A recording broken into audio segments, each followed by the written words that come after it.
नमस्कार, जय सिया राम, राधे राधे। कैसे हैं आप सब? घर में सब कुछ ठीक तो है, लेकिन फिर भी कुछ ठीक नहीं है। कलह हो रहा है, आपस में नहीं बन रही है, हेल्थ इशू हो रहे हैं, पैसा नहीं रुक रहा है, बार बार दिक्कतें आ रही है। ये परिस्थितियां, ये सवाल आपके मन में भी उठते होंगे और आपको भी परेशान करते होंगे कि आखिर ऐसा क्यों है। तो इन सवालों का जवाब और इस पर बात हम करेंगे, लेकिन उसके लिए आपको वीडियो में हमारे साथ अंत तक जुड़े रहना होगा कि कैसे आपका घर एक ऊर्जा का केंद्र है और उस ऊर्जा को सही दिशा में लेकर के जाना ही वास्तु है। जब घर की ऊर्जा संतुलित होती है तो आपके सभी काम ठीक रहते हैं और घर में सभी संतुलित रहते हैं, वातावरण संतुलित रहता है और सब कार्य समय पर। वहीं जब घर की ऊर्जा का संतुलन बिगड़ जाता है, आपके घर की दिशा ठीक नहीं है, घर में रखी वस्तुओं की दिशा ठीक नहीं है, तो सब कुछ खराब होने लगता है। इन सब पर हम अभी बात करेंगे, लेकिन उससे पहले आपने अभी तक चैनल को सब्सक्राइब नहीं किया है तो आप चैनल को सब्सक्राइब कर लीजिए, वीडियो को लाइक कीजिए और कमेंट करना मत भूलिए।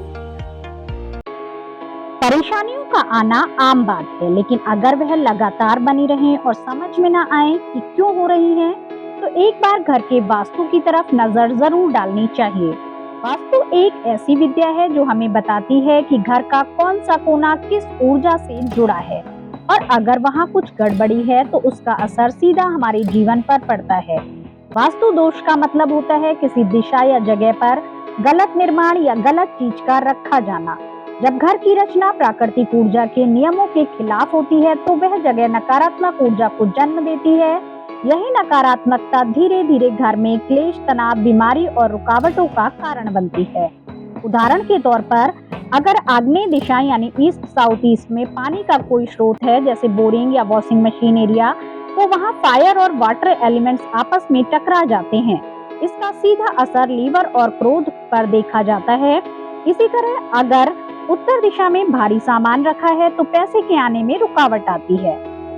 आप कहेंगे कि घर में वास्तु की गड़बड़ी है, ये कैसे पता करें? ये कैसे जाने, ऐसे कौन से संकेत हैं जिससे पता चले कि घर में वास्तु दोष है? तो जब घर में छोटी छोटी बातों में कलह होने लगे, आपसी झगड़े होने लगे, बीमारियां बेवजह घर को घेरे रहें, सभी मेहनत करें लेकिन घर में पैसा ना आए और पैसा आए तो रुके ही ना, घर में बच्चों का मन पढ़ाई में ना लगे, घर के जो लोग हैं वो आपस में तने तने रहे और अकेलापन महसूस हो, तो ये सभी संकेत आपको बताते हैं कि आपके घर में जो ऊर्जा का संतुलन है उसमें कुछ ना कुछ गड़बड़ी है।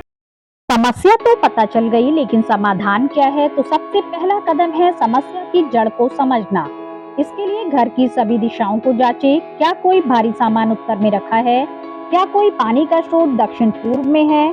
क्या उत्तर पूर्व दिशा बंद है या वहाँ गंदगी है? ऐसे सवालों से ही असली वजह सामने आती है। इसके बाद कुछ छोटे लेकिन असरदार उपाय किए जा सकते हैं, जैसे उत्तर दिशा अगर वह खाली हो तो आईना लगाना, अग्निकोण में गैस या दिया जलाना, ईशान कोण यानी उत्तर पूर्व को साफ और हल्का रखना, रोज सुबह घर में घंटी या शंख की ध्वनि से ऊर्जा को सक्रिय करना। वास्तु में बहुत सारी चीजें देखनी पड़ती हैं और फिर उसके हिसाब से ही उसका समाधान करना चाहिए।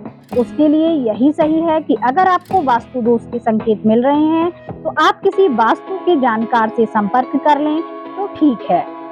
एनर्जी का संतुलन ही वास्तव में वास्तु का मुख्य काम है। जब आप वास्तु के नियमों का पालन करते हैं तो आप देखेंगे किस तरह से आपके घर में, आपकी दुकान में, आपके दफ्तर में चीजें बदलती हैं। आप उनको बदलता हुआ महसूस करेंगे और एक सकारात्मक ऊर्जा को देखेंगे।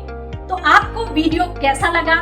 आप किन विषयों पर वीडियो चाहते हैं हम आपके साथ जानकारी साझा करें, तो आप उसे कमेंट बॉक्स में जाकर के जरूर लिखिएगा। जय महाकाल।